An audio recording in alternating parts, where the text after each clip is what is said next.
Bonjour Marie. Bonjour Clermont. Ça va bien? Ça va bien, ça va bien.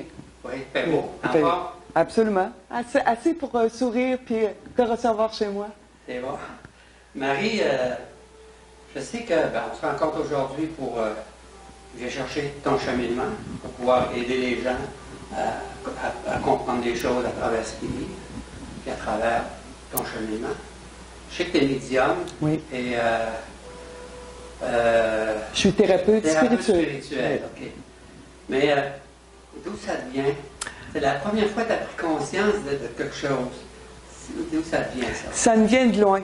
Ça me vient de la petite enfance, puis c'est frais à ma mémoire comme si c'était hier. C'est un beau soir d'été, les rideaux volaient au vent. Je ne dormais pas, c'était vers 2-3 heures du matin, puis tout à coup, j'ai vu des entités qui se promenaient dans ma chambre. Alors, je me suis dit, je suis en train de rêver, mais je savais que je ne rêvais pas.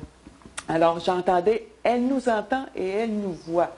Alors, c'est vraiment le premier contact que j'ai eu où que j'ai su que je pouvais interagir avec des entités autres qu'incarnées. Alors, ça a commencé très jeune, puis j'avais 6 ans. Et puis, ça me vient de très loin, je l'ai su par après, ça me vient de mon arrière-grand-mère qui était Micmac, mais elle était chamane, guérisseuse et sage-femme. Elle nous a dotés d'un don médiumnique. Toutes les femmes de ma génération, de ma famille, on est toutes dotées d'un don de guérisseur et de médiumnique. Alors, mon cheminement en intervention psychospirituelle m'a aidé à approcher les gens d'une façon spirituelle, mais aussi le côté psychologique que je suis allée chercher sur le plan académique. Mais la spiritualité a toujours été d'un filon familial, c'est intergénérationnel en ce qui me concerne, vraiment. Mes 4 filles sont toutes les 4 médiums, mais ça s'exprime de façon différente. Comme j'ai des cousines, des tantes, eux, ils sont médiums, mais ça se manifeste de façon différente. On a chacune notre façon d'approcher et d'être approché.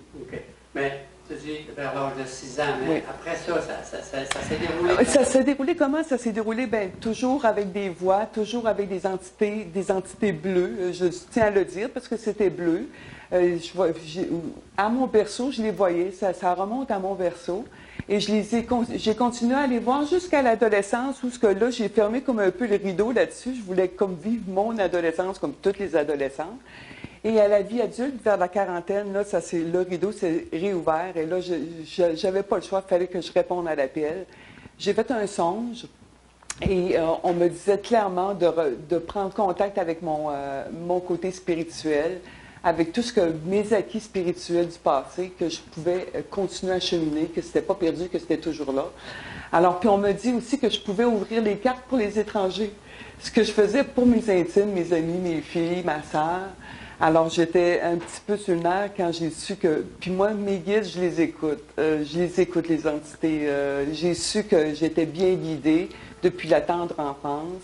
Alors, à partir de 6 ans jusqu'à l'adolescence, j'ai vécu ça de façon assez dramatique parce que c'était fort.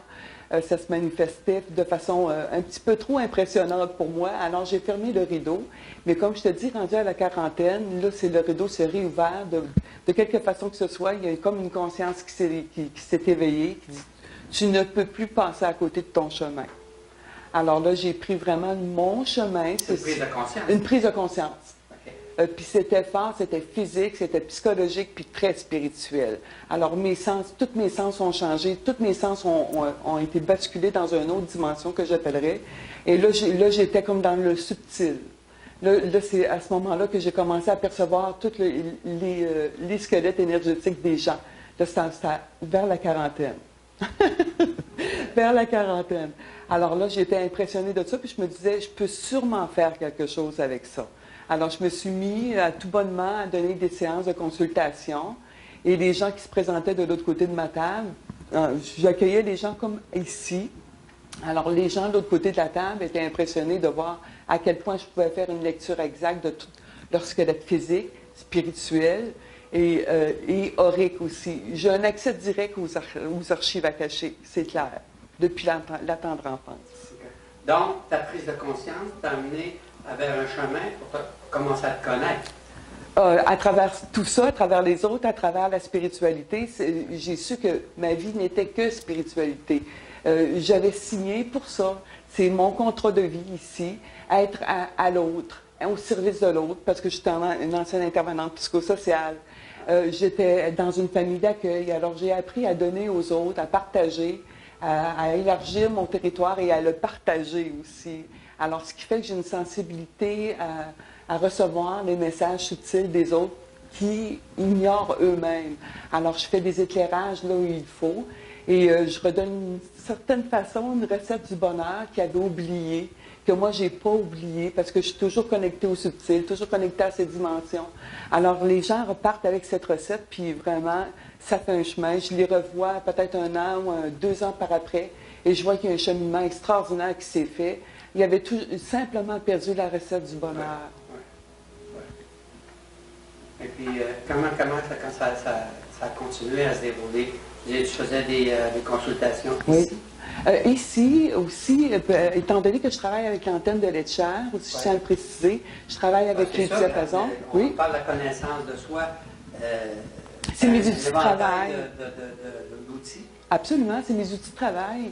C'est avec ça, c'est mon soutien, c'est mon support, c'est avec ça que je travaille. Avec l'antenne de Letcher, ça me permet de vraiment travailler à tous les niveaux dont je viens parler. Les chakras, les lieux, les entités. On peut réharmoniser au niveau des corps subtils un corps humain, juste avec des fréquences émises par l'antenne de Letcher et restarter, j'appelle ça restarter le moteur énergétique des corps, les fréquences, avec des diapasons à des points précis sur le corps. Alors les gens repartent d'ici, c'est vraiment, ils ont une sensation de légèreté, une sensation aussi de focale qu'ils n'avaient pas avant. Ils focalisent beaucoup plus, sont plus dans leur corps, mieux groundés. Alors, ce qui leur permet de recevoir un peu mieux les messages subtils. Alors, si mon rôle est celui-là, de reconnecter l'être humain à son être spirituel, ben, je pense que j'ai un bout de chemin de fait, puis j'ai beaucoup de plaisir à le faire aussi. D'après toi, là, on parle d'un outil. Oui. Okay? Oui. Ça, c'est au niveau physique. Mm-hmm. Maintenant, d'après toi, tu parlais de dons tout à l'heure. Oui. Moi, j'aime ça savoir, c'est surtout des intervenants comme toi. Est-ce que tu vois que les gens peuvent faire la même chose, qui ont les mains, peuvent développer ces dons-là? Absolument. Ouais. Tout le monde en a cette faculté. C'est ça la recette perdue.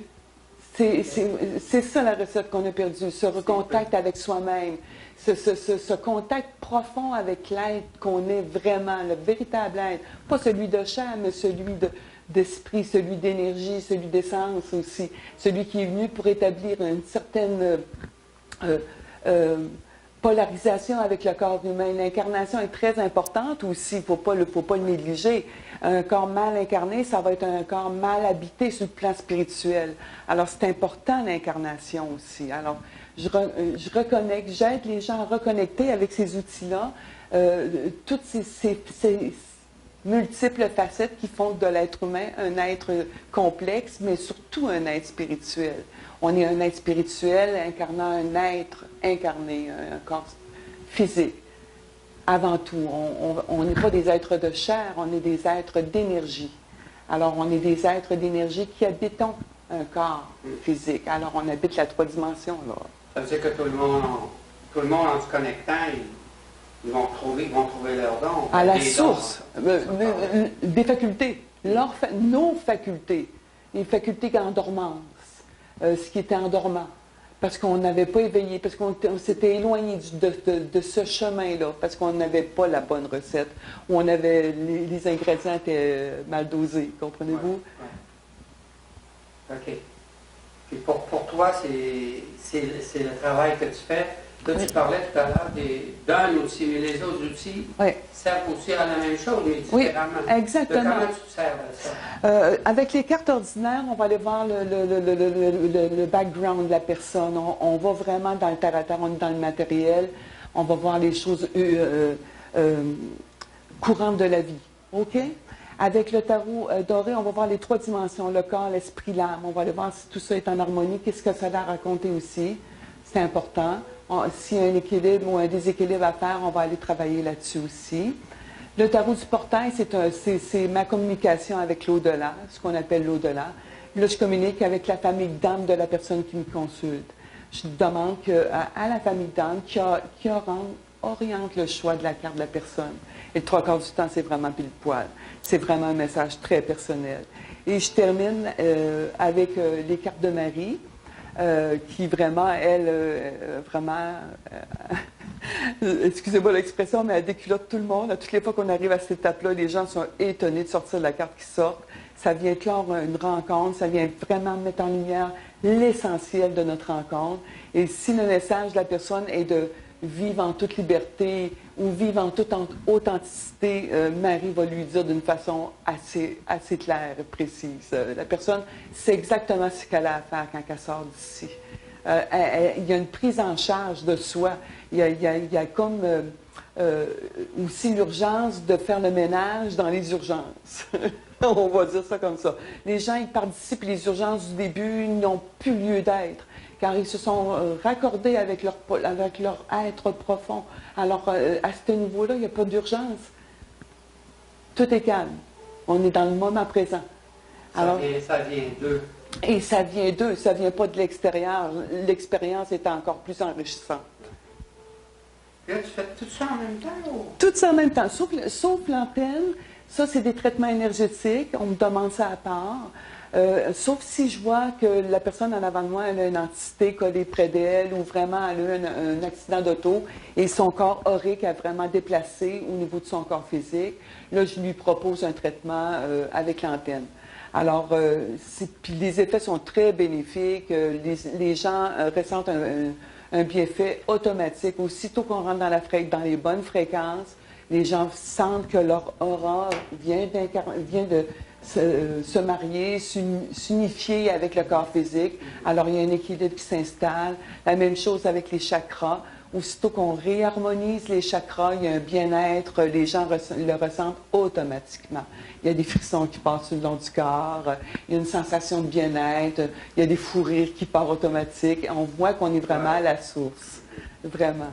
As-tu, à travers tout ce que tu as rencontré dans ta vie ou dans ce domaine-là, as-tu des anecdotes et que des gens se sont vraiment pris en main par après, puis que tu les as revus, puis il n'y a plus le même langage? As-tu des anecdotes là-dessus? Sans nommer de nom, des anecdotes, j'en ai. Une entre autres. Il y a une dame qui est arrivée. J'en ai deux. Je vais essayer de faire ça vite. Alors, il y en a une, entre autres, qui est arrivée, une dame qui est arrivée près à ma table, puis elle venait me consulter pour le passé, présent, futur. Mais toute la rencontre s'orientait vers son corps, parce qu'elle était très malade, elle était aux prises avec de graves maladies corporelles. Alors, la rencontre s'est orientée vraiment vers le physique de la personne, et tous les guides spirituels étaient là pour l'aider. Et à la fin de la rencontre, on a réussi à comprendre ses douleurs physiques. Puis ça venait d'abus qu'on avait fait sur son corps étant jeune.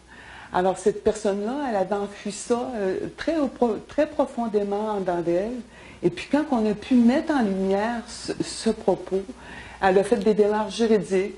Elle a réussi à faire valoir son point en justice. Elle s'était éveillée. Elle s'était éveillée, voilà. Et il y a une autre anecdote que je garde très chère à mon cœur. C'est une femme qui vient me consulter, puis elle me dit « Je veux juste entendre parler du futur. » Je suis d'accord. On va essayer de faire ça. Hein? Pourquoi pas? On va essayer de faire ça. Mais je sens très bien qu'on ne peut pas faire ça. Et puis, plus que je suis en présence de la personne, plus que je sens que je ne peux pas parler du futur. Je demande à mes guides, à tout mon soutien, pourquoi que je ne peux pas parler des guides du futur de la madame? C'est parce qu'elle a juste 6 mois à vivre. Je dis, mon Dieu, mais est-ce qu'elle le sait? Oui. Ils me disent oui. Mais là, c'était tout un acte de foi de dire, madame, je ne peux pas vous parler de votre futur. Il n'y en a pas. Alors, mais là, j'étais vraiment, sur le plan médiumnique, j'étais mis au pied du mur, il fallait que je me jette à l'eau, que je plonge. Là, j'allais savoir si j'étais dans le mille ou pas. Je dis, madame, savez-vous que je ne pourrais pas vous parler de votre futur, mais on peut très bien parler de ce qui va se passer après. Elle dit, après quoi? Je dis, est-ce qu'il y a quelqu'un qui vous a dit qu'il vous restait 6 mois à vivre? Tu l'as vu? Tu l'as vu? J'avais vu qu'il était en phase terminale d'un cancer. Au lieu de parler du futur, on a parlé de sa mort, comment qu'elle allait mourir et comment qu'elle allait passer de l'autre côté. Du côté, les Amérindiens l'appellent le pays de la joie. Et je suis amérindienne, alors j'ai tendance à l'appeler le pays de la joie à l'au-delà. Alors, cette personne-là, quand elle est partie, elle était dans une paix extraordinaire parce qu'elle savait que les 6 mois qui restaient à vivre, c'était les plus beaux 6 mois de sa vie et qu'après, elle rentrait au pays de la joie. Quel beau voyage! Comment est-ce qu'elle vivait ça? Ah, elle m'a pris dans ses bras, elle m'a dit, je te remercie infiniment de toute l'expérience. Je suis tellement contente qu'on ait parlé de ma mort, parce que personne ne voulait parler de ma mort. Alors, on avait parlé de sa mort, puis comment elle allait mourir, puis comment elle voulait ça. C'était une rencontre marquante et très profonde. Et je remercie le ciel, elle est sûrement là, ou ailleurs. Je remercie cette dame de m'avoir fait confiance au point de me livrer son cœur et son âme de cette façon. Parce que je n'aurais pas pu le faire si elle avait eu le cœur fermé ou l'esprit fermé. Mais elle était d'une ouverture extraordinaire. Ça prouve que ça vient de nous. Quand une personne n'est pas ouverte, il n'y a rien à faire. Il n'y a rien à faire. Mais là, l'ouverture était là et l'expérience aussi. Mais dis-moi, Marie, toi, Oui. toi en tant que personne, tu dis de l'âge de 6 ans, après ça tourne à 40 ans, mais il s'est passé des choses. Mais toi, comment tu vis ça? Comment tu te sens là-dedans? D'abord, j'aimerais dire que c'est un privilège pour moi d'exercer ça, d'avoir ce don. Mais ça n'a pas toujours été comme ça. Avant d'être un cadeau, avant d'être un privilège, ça a été un cadeau. Et avant d'être un cadeau, ça a été un fardeau. OK? Parce que c'était très dur d'entendre des voix, de voir des choses, de voir au-delà des choses et des apparences, de ne pas pouvoir le communiquer à ton environnement parce que, bon, tu te ferais traiter de folle ou de cinglé ou quoi que ce soit. Alors, c'est plus ce côté-là qui était le fardeau. C'est intéressant, ça. Oui. De se faire traiter de fou. Ah, ça a été très intéressant. Oui, c'est très, très gratifiant. C'est pour ça que je te dis, ça c'était le côté fardeau.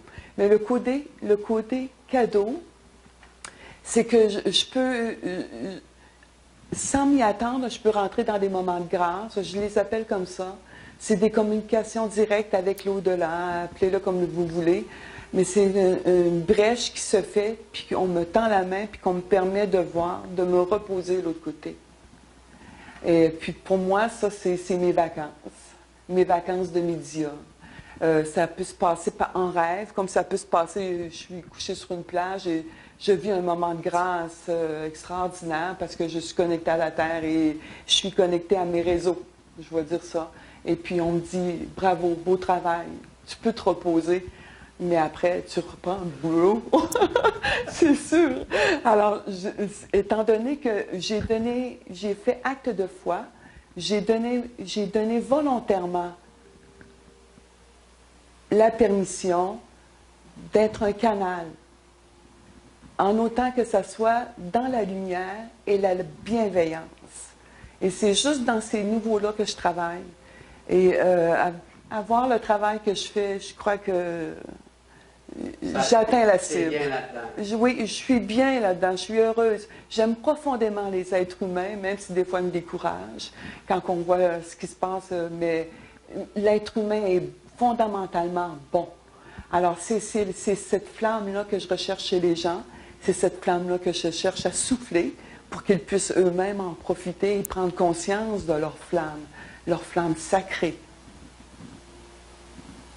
Ça a réussi? J'ai des beaux résultats, j'ai des flammes, j'ai des belles personnes, des gens qui ont franchi, qui ont fait le saut de l'ange, je vais dire que ça, vraiment comme ça, qui ont tout foutu en l'air, qui se sont consacrés à leur spiritualité et qui sont très, très bien, puis qui vivent aussi bien qu'avant. Ça, pour moi, c'est une réussite.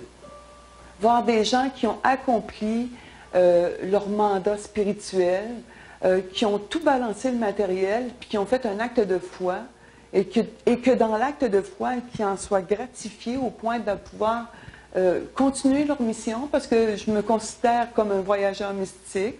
Alors, quelle que soit la dimension, quel que soit le temps où je serai toujours celle qui enseigne, celle qui éclaire, mais je me considère comme une éclaireuse.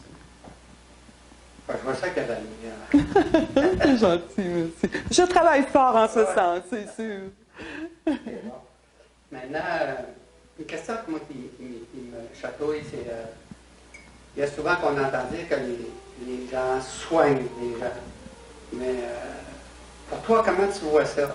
Quand les gens viennent te voir, puis tu dis que toi, tu étais connecté à tes guides. Moi, j'ai toujours dit que c'est l'énergie qui fait le travail. C'est une autre façon de dire les choses, mais ça revient au même. Ça revient au même. C'est l'énergie. Appelez-le la lumière, appelez-le le Christ, l'esprit christique. C'est la lumière, c'est l'énergie. C'est la même chose, clairement. Et tout est dans l'intention. Qu'est-ce que tu veux dire? Si tout est dans le champ de l'intention, si dans ton intention profonde est d'être un être bon, tu vas dégager la bonté, tu vas attirer à toi la bonté. On parle d'attraction. On parle de l'attraction. Mais moi, j'aime bien dire le champ de l'intention. Okay. Quelle est ton intention? Moi, c'est faire le bien et la lumière. Vraiment, faire le bien et la lumière. Mes contacts se font par le cœur et les gens le ressentent. On manque d'amour. Alors, j'essaie par mes contacts, par ma façon d'être, puis par les guides qui me soutiennent, de infuser un peu d'amour à la personne qui vient ou aux personnes qui viennent me consulter pour qu'ils puissent à leur tour savourer un peu et puis partager à leur tour le plaisir de partager l'amour. L'amour, ça se multiplie, hein? Ça se divise pas.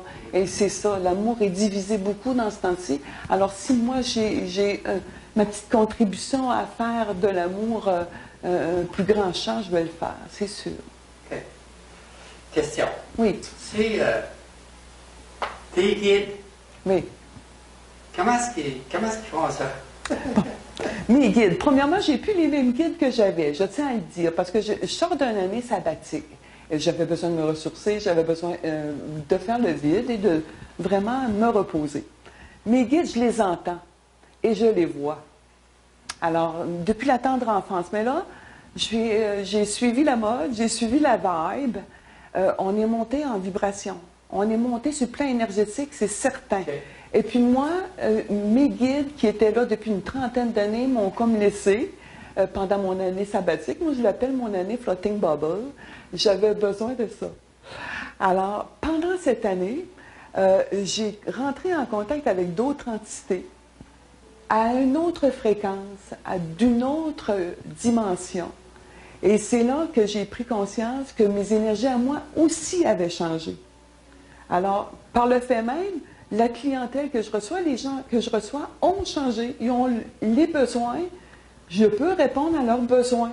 C'est aussi beau, c'est aussi fin que ça, clairement. C'est vraiment chouette pop. Les gens qui viennent me voir depuis quelque temps sont en quête profonde, spirituelle. Quelle est ma place? Je suis-tu à la bonne place? Je fais-tu bien de perdurer? Je suis plus à l'aise. Je veux trouver ma zone de confort. Et puis moi, je les aide tout simplement à trouver leur zone de confort. Mais c'est eux qui font le travail. C'est pas moi. Moi, je le dis, je le répète, je suis éclaireuse. Je fais juste mettre des zones d'éclairage sur des zones d'ombre. Et tes guides, là, ils jouent-tu des tours de temps en temps? Oh, il faut que je les surveille. Des fois, ils sont coquins. Des fois, il faut que je m'informe si c'est vraiment mes guides. Il faut que je sois alerte.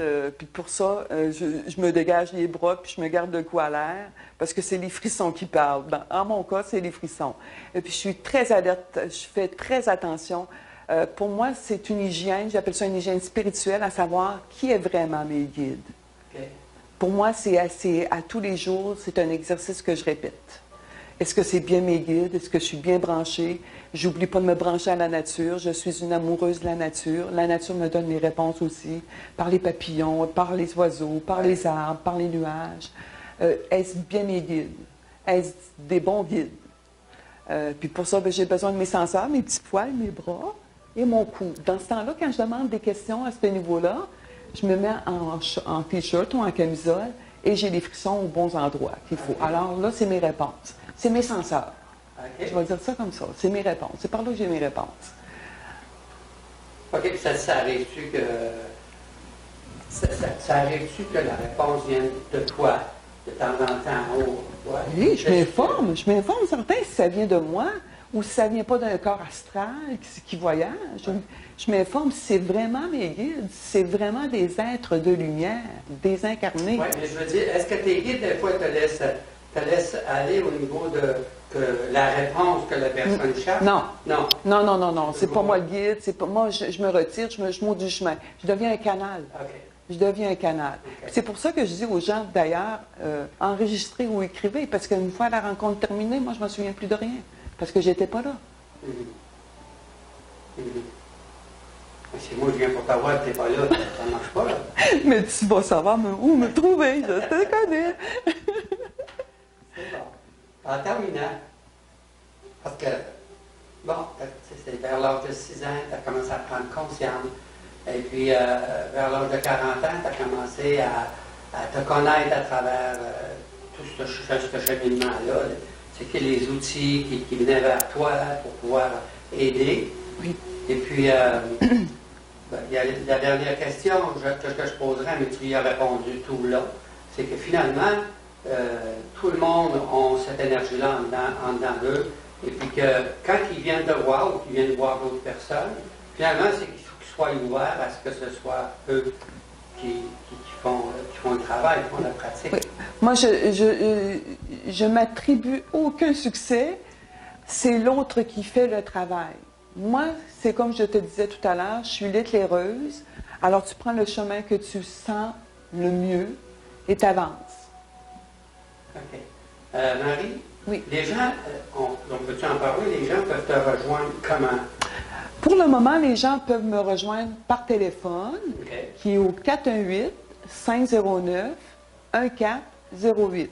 C'est bien. De toute façon, tes coordonnées vont être à côté du vidéo sur le site web et sur YouTube bientôt. Parfait. Si les gens veulent te rejoindre, en terminant, ça serait quoi ton message?